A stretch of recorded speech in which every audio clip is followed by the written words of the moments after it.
doing lots of bits, so people might not believe me in this exact moment, but we might get to see some dogs. I don't know. There's a chance. When you see these two colors, it could be one, it could be the other. But if it's some dogs, we know there is a man named Y Breezy going bark, bark, bark, bark in the chat. But we don't know for sure. But either way. That's true. That's these colors. The Chernodog deck, the Chernodog list does fall into these colors. We could see it. We could see discard. Who knows? I'm excited to see which way it goes. On the other side, we have Stephen Mejia. He's a player who's well known here in the Dallas-Fort Worth area. He is on the Incredibles team and is the winner of the Hunter Burton Memorial Tournament. Wow. This year, piloting an Amethyst Steel deck to the top there, actually beating one of our bounty players here, Aaron Rubin, in the finals of that tournament. So a very talented player here, the current reigning Hunter Burton champion, against Snapcaster on the other side. And I'm eyeballing. I do see a lady down there, family dog. That means it's a dog deck to me. Oh, And I my see goodness. Daisy. I see Nala. I mean, the gang's out here, guys. I'm super excited to talk about this I mean, list. to be fair, there is one. The bog makes the dog. If it's not, you don't see the churn, then it's just dogs. Then it's just dogs. And there are Chernodogs list sans Chernas. Just dogs. The dog Just pack, dogs. you know. I think they have a name. Just Dogs, I guess, would be the name. And this is going to really test our skills on the different lady and tramp subvariant names here. Yeah, because there's a lot of them. there are. So yeah, the card queuer, you better be testing because you're gonna have to guess. And there's some of them even look similar. That's the tricky part of some of the arts where you're like, wait, which dog is this? But they're all good dogs. That's true. While they're shuffling, I'm going to talk about this list for a second because Chernodogs has a reputation for being an aggro deck, and it is an aggro deck. But I'm going to talk a little bit about SSG Ghosty, the player from South Florida, who actually, I believe, originated this deck, built it when Tramp Enterprising Dog was announced. This is really a combo deck masquerading as an aggro deck, as he calls it. It's a deck that has a bonkers combo on the draw that it can only do on the draw. And so what makes it good in these tournaments is on the play, it has very aggressive openings with these Donald Duck or Daisy Duck Donald Dates and some other high lore cards you can string together, ladies and tramps, to get some extra lore and all of that. But on the draw, it has a very, very, very powerful combo that can allow you to do a bajillion inks worth of things on turn 4, including dropping a Chernobog on play or in play. So on the play here, though, we'll see how this goes. So here we have 2 cards coming into play on turn 2. It's the Daisy Duck. It's the Tramp. Now we have 3 characters in play. That lady is going to quest for 3, I believe, because it gets extra strength per as characters enter play. Now, with that Tramp in play, 1, 2, 3, 4 lore on the board with 3 lore by Snapcastro, Steven's going to be looking to do some removal here pretty quickly. Yeah, it's definitely one of those synergistic decks because as this character has 3 or more strength, and she does get 1 strength every time you play a character, then suddenly she's questing for 2. And then Tramp is happier with ladies around. And then Donald's date is just having a great time no matter what. She doesn't need anything to be having a good time. And it's very powerful. I think it had a very strong open because people weren't ready for all of that to happen. And now people are a little bit more aware. Watch out when there's dogs barking. You might want to call the dog catcher. But there's also some familiar staple cards in the deck. We have the Ursula Deceiver and we have Rapunzel. And so now you have to look out for a lot of different things. So the good news is Steven is armed with steel removal, which is one of the biggest fears of any kind of aggro style deck, which like you said, it's not always aggro, but if you're doing an aggro style, and looks like he looked out for that. Playing here with that Ursula Deceiver, looking for some of that removal. And he will find one of each. I feel like this is the choice that every Deceiver hits, like every game. It's the Storm or the Strength. Which one do you go? The Inkable, the Uninkable, the card that gets you a card, or the card that doesn't. And in this instance, Snapcaster grabbing that, let the Storm rage on. Strength of Raging Fire will stay in hand. Yeah, I mean, it's so hard. You never, as a caster, you want to be unbiased, but I do love this deck. As the great Curse Spice says, if you can't run with the big dogs, then stay on the porch. So obviously, Snapcaster said I will be running with the big dogs, but at the same time, Steven's like, just wait. I've got some stingers. I've got a hamster, and I think that hamster can put in. I keep calling him that hamster. Rhino, put some respect. He does not have Rhino. Rhino is gone, but it can be very menacing if we get into a challenging battle. But Daisy just took. Yeah, Daisy Duck just whiffed on that card. Song sent to the bottom. We do get an Aerial Spectacular Singer off the top of the deck. Snapcaster playing the 04 Little John Camp Cook over there. Now, this deck tends to run a lot of these 04 stat lines. The biggest reason is because you want these characters to stick around. There's a number of cards in this deck that benefit from having characters on the board. One of them is that Tramp Enterprising Dog, which this entire deck is built around. So if these characters can stick, then it unlocks that particular card. One of the reasons to run the 04 stat line is even though it doesn't challenge well, the first turn Bell, which is run in pretty much every Sapphire list, cannot banish those cards. And here's a great combo. That Decisive Dog there had 2 damage counters on it. A Snapcaster managing to find pretty much the only card draw in this deck, getting that Rapunzel on turn 4, will draw 2 cards off healing that Family Dog, or that Decisive Dog. Here we testing our names I know we have a lot of again. dogs here. And now here we're going to go with the quest for 1, 2, 3, 4, 5, 6. And I believe we found a character, it looks like, off the top deck. I didn't see what it was because I was counting lore. And it's going to be back over to Steven. Needs to answer some of these characters here quickly. No bodyguards in play, though. That Lawrence will be a nice answer for that Daisy. We do have a little bit of removal. Yeah. Sorry, I just saw the bog. But we haven't been feeding the bog very much. I always say you got to make Chernabog kibble. And unfortunately, or fortunately, right, it's plan A and plan B, right? So...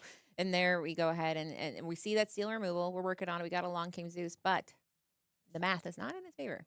So the thing about Chernabog is a lot of people think about Chernabog as kind of an end game insurance policy where if the game runs long and all of your aggressive characters have been gone through and they're all sitting in your discard pile, then you drop this big character on the board to close the game. And that is true. However, Chernabog is actually the best use for it in this deck is to actually combo with the Decisive Dog, Enterprising Dog. Yeah, there's 2. Yeah, there's different ones, but the Enterprising Dog, yes, that was the enchanted The one. Enterprising Dog. There yes. you go. So the Enterprising, not the Enterprising.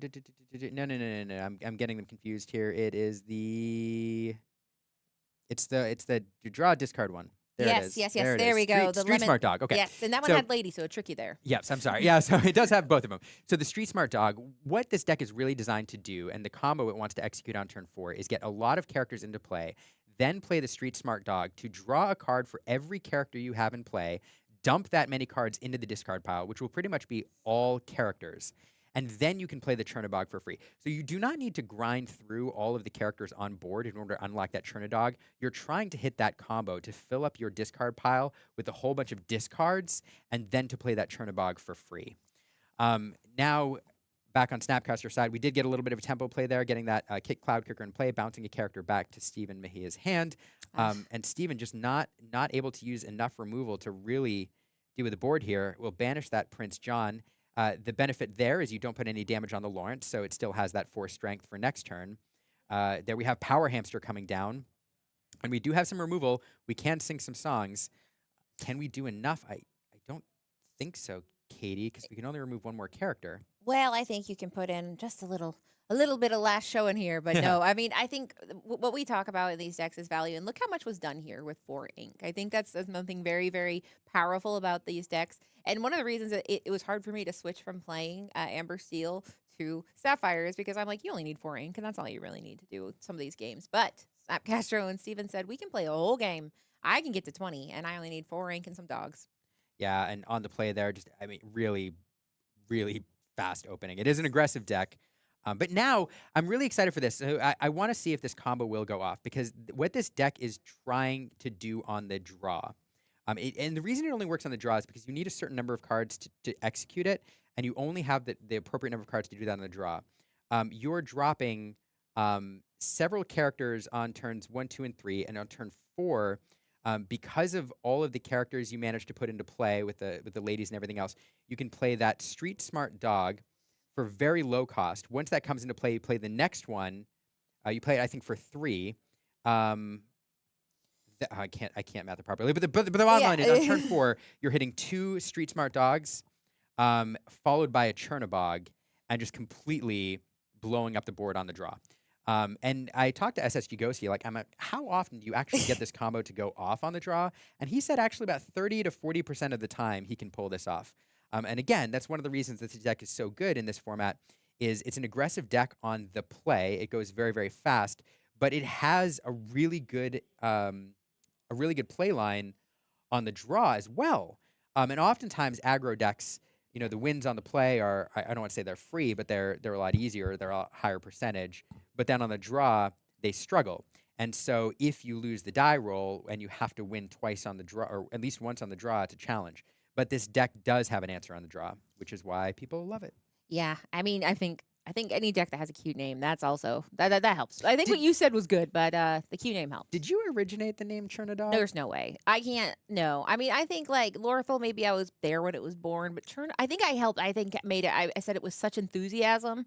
Oh, perhaps. Okay. I like to think that. I mean, I'm creative, but that's blessed levels of creative. And what a fun synergy, right? We have Chernobog from Fantasia bursting out of a mountain, and then some dogs. It's kind of silly business, but that's the kind of thing you get in Disney Lorcana is the flavor that you don't expect, and then you see it, and you're like, that's actually perfect. That's actually what I want to see here. Hades singing "Be Prepared," the dogs falling on the battlefield to raise Chernobog. You love it. So here we go. We got Hamster on 1, which means we might get a shift on 2. We don't know, but he knows he has a Cinderella in hand, but no songs. So I guess that makes sense. That way he's gonna go ahead and hedge his bets, get out that little hamster. Rhino 1 cost. And, ooh. So then he draws a song off the top we here. do have the shift. We have the song, or yeah. So he did. He top decked that song there. I was seeing if he had yeah. Storm. He does not. Okay. Yeah. So we will quest for 2. Back up a Snapcaster. Now I was looking for that opening. He didn't. I don't think he has the entire opening. We will take a look at the hand here. We won't find a song because it became ink.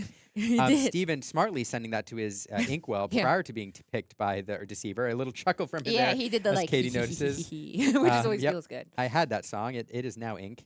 So I don't think we'll see that opening from Snapcaster, unfortunately, because it is fun. It is. But Steven now questing for taking the aggro line here. These Amber Steel decks can be very aggressive if they're built low to the ground. So Steven taking the beatdown role here, forcing Castro into more of the control role. Castro, though, did keep the Cloud Kicker, I think, on the altar. So does have an answer to try to turn the tempo here. So let's see.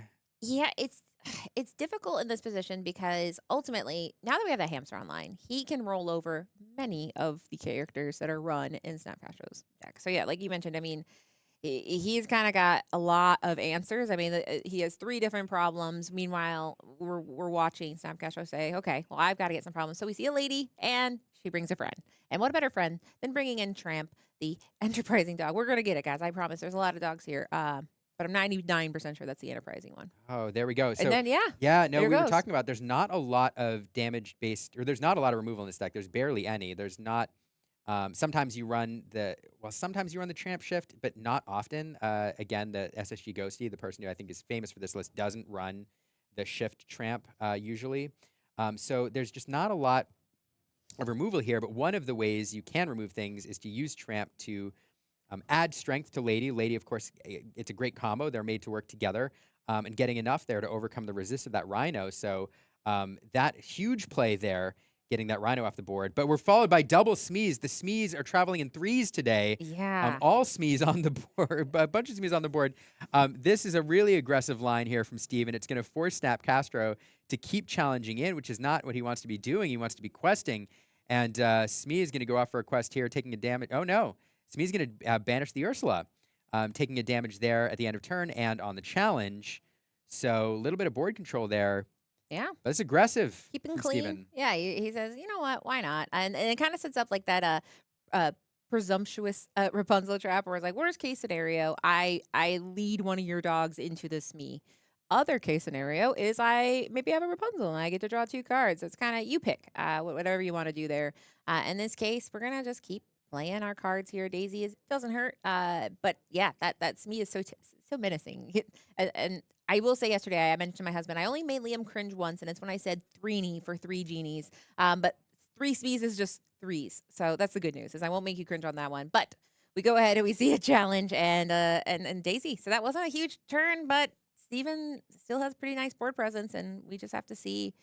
We see a Rapunzel in the hands of Snapcastro. Luckily, that Daisy is paired very nice with that Smee. Yeah, that Smee and that Daisy. I mean, this is a line we see all the time, and it's open now with those Smees questing. Steven taking the aggro roll here, the beatdown roll. Those Smees will take 1 damage, but now available to be run into by that Daisy, which is fortunate for Steven because his hand was getting a little low. That Chernobog is kind of a brick in the hand right now. Great later, but terrible right now. So now that should say 2 on that Smee. Daisy coming in. We're going to remove that die right away. As that Rapunzel comes in, we're going to get 3 cards off of it. It's great to get those cards. However, We do need to get something else off the board here, I think. Snapcaster pointing out, yeah, the damage is incorrect there. So I think I see invitation to the ball, but it couldn't be because I see two of them, and that feels crazy. I think that's down there. I think it's a piglet. Okay, good, because I was like, that'd be absolutely madness. But two piglets is Or, good. or piglet, I think. It's tough. It's tough. We I don't know. Well, it looks like a piglet. Or maybe it should. is invited to the ball. I don't know if it is invited to the ball. It might make It sense. does It's a look very invited to the ball. character-heavy deck. Fascinating. Fascinating. We shall see. It's always fun when we see these cards and we go, we can't wait to see what that does. Will we get to see? Probably, because he has he did get some. Oh. Oh, well, Fun Naveen coming in. Nothing to be sung here, but a Singer 6. It's just another body to the board, though. Steven is pushing the lore total. He'll be able to go up to 14 this turn. So just another 2 lore quester there. But fortunately for Snapcaster, he has cards in hand, and it seems like Steven has none. So if there are answers here, and he does manage to control a bit of Steven's board, then the tide could turn a little bit. yeah, and invited to the ball. That was a promo card for Nationals, and it is something that it is a 2-cost uninkable action. Reveal the top 2 cards of your deck. Put the revealed character cards, so you can put up to 2 cards in your hand. Put the rest on the bottom of your deck. So this is I'm trying. Well, I mean, other than this action that we are currently looking at, I don't think there's many other actions. So it's nice to turn up more characters, and in this case, will be helpful knowing that Steven is running quite low on those cards. Let's see here. Steven trying to do the math here, figuring out, do I want to take care of anything, or how does that set him up for next turn? So both Smees will quest. It's sad for that one Smee, which won't be around terribly much longer. And then what do we do with the Pete? I mean, it depends how much he fears things like, is he running something like a Cricky? Is he gonna really pump up these guys and create a wall of 3/3 or 3 strength increase? But in this case, he does go ahead and clean, or yeah, he just challenges. And why he has them, he'll go ahead and challenge, and we'll see. Are we gonna invite to the ball, and who's getting invited? Yeah, that'd be a good question. The downside, not a song. It'd be really cool if it was. It is not. He says, "What is that?" He's like, "Did you not go to Continentals?" But it is a card where, all right, he's gonna hit 2 characters, a John and a lady, the newest lady from set 8, Lady Family Dog. Family Dog. I did try to watch that movie, and my dog would not let me. She barked at the TV so loud that I had to turn it off. So don't spoil the ending. Haven't seen it. The end. I wasn't allowed, but. Here we go. He got 2 characters. He could do it again. Steven, though, is at a precarious thing, so he needs to figure out some aggressive maneuvers here. And so in that case, we will have to go ahead and challenge with the Daisy. She doesn't normally do that, but in this case, she will. And 2 into Pete, leaving the ukulele player standing alone. And that might be, I'm not thinking of any other, I'm trying to think of ways that you can just get rid of that guy, but he might not have an answer for the upright character. So instead, we're going to go a little wider here. Lady coming down will drop a character for free. Ursula will take a look at the hand. Steven will not show anything, show nothing. And then that Little John coming off to boot. So that invited the ball here, picking up a couple characters, which immediately see play. And Snapcaster here with 5 characters on the board. Steven just needs 6 lore to close it out. He draws a Storm. We'll get rid of that Rapunzel. That feels good, but not a lot of ink left over to do anything else. So 1 card in hand, and it looks like we're about to send it back over. Steven trying to calculate here. Do I quest with this Naveen? Do I leave it up? yeah, because I mean the rift between the 2 is pretty wide. So I mean, but if he does turn that Naveen sideways, they're gonna work really hard to get rid of it. So I feel like it's something where if he saves it, maybe he can get more value. But he's not gonna be able to get that beautiful Rapunzel trap for a little bit. So it's tricky. Do I save it and try to get this Rapunzel to fire off next turn? And what kind of mischief can be managed on Snapcaster's side? Is there something we don't know about? Well, one thing we do know about is that Chernobog's been sitting in the hand since turn 1. And it's ready to fire off. It was ready to fire off. Yeah. You know, it gets cheaper for every card or every character card in the discard pile. And if I do my math right, there's 5 of them down there with 6 ink in play. So that is a bomb waiting to be dropped. If Snapcaster wants to do that on this turn. if he chooses to, If he right? chooses to. And it's the one thing I will say is there's one song that people tech in, and it is I'm sure a fan of Lorcana Villains. It is World's Greatest Criminal Mind, so it can be scary, especially against an amber deck. Like, what if I fire off this bog and I put all my baby dogs in this basket, and then I'm instantly world's greatest criminal mind. But that's kind of like do you want to play around something like that? I don't know if I would, because it's a big powerhouse card, and it takes a lot of work, and one Naveen cannot do it alone. Oh, here we see 5. Okay, it's going Yeah. to be, hold on. Is it enterprising? No, it's not enterprising dog. It is, that's not decisive dog. Pretty Is- dog. No, elegant spaniel. Wow, you really did your flashcards before you Is went to. It is Miss Park Miss Avenue. Park Avenue. Oh, Oh no. yeah, it's not spaniel. revealed at Nationals. That was Yeah, that was a card that we got to see. Is It like was. We saw the art for it anyway. lady. When you play this character, you may tune character cards with cost 2 or less from your discard to your hand. So pulling things back there. I was so excited about figuring out the name. I know, but to be fair, I mean, he's just going wider, get more cards, and having some answers here. In this case, he was able to clear that. Now, again, not a lot of answers for ready characters. So Snapcaster racing ahead here, trying to, at this point, it's a race. It is an actual race to 20. So Steven would love to be able to drop enough ready characters on the board to close out the game next turn if Snapcastro doesn't have an answer. And really, there are no answers for ready characters that I can think of. So, Yeah, I mean, so trying to do the math here. I see that we have the Ariel, we have the Lawrence, and we have the Power Hamster. The Yes. problem is they're all 3 cost. yes, we're a little congested as far as that And cost. the Power Hamster would be more expensive More, than, yeah. for the normal play, but all 3 or more, I should say. Yes, and So- that shows that yes, you can function off of 4 ink, but it's not ideal. That's why having all these very, very cheap inkable cards is very valuable. Now this is a good move because it does have that resist. He inks the Lawrence and says, "Okay, this hamster can sing. I don't know what song I'm going to get with Ariel. I hope it's a good one. But this way we can play Ariel next turn, try to get a song, and see what we can figure out with a hamster, a mermaid, and a dream."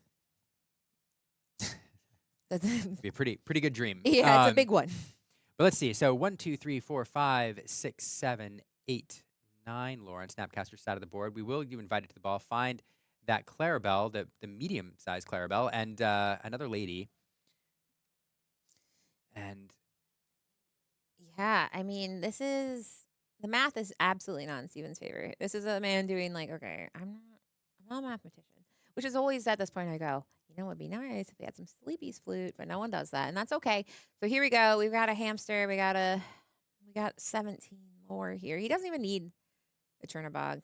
And he just puts down many. Just a couple Drops so ladies, a many. couple piglets, and then he gets a daisy trigger, and then he draws for turn, and he says, I I can't. don't have it. Go to 18, and that will be it. Chernadog's on the draw, doing work. Dogs running wild all over the Yes. board there. And That was, I mean, I was processing it so much that I didn't realize that was it. That was the Yeah, end. I I was like, oh, okay, we'll go to game 3. And I should have was- gotten my puppy shoulder. yeah, because I think you might have gotten, I don't know if they already have us, but we were both going, huh. Because, I mean, that was, the dogs swarmed. They were swarming in the streets and absolutely biting all the singers' ankles. And it was wild. And rejoice. Dog fans out there, we know there's dozens of you. And There's dozens. I of you. There's mean, dozens. the people out there, the Kiwi fans, the dog fans, whatever the fan of the deck that Joseph Quigley is playing, I don't know what you would call that. They're all having a good time. So this meta is open. Which is it too open? That's a debate I have heard people say. They're like, it's too diverse, and I'm like, man, what? Look They're how like- far we've come. I know, right? Then I was like, any deck can be good. But it's a kind of the incredible situation of every deck can be special. No deck is special. That's But I don't know. For me, it's fun. So I'm having fun. So we'll and I'm sure the winners that we interview are also having fun with the meta. I agree.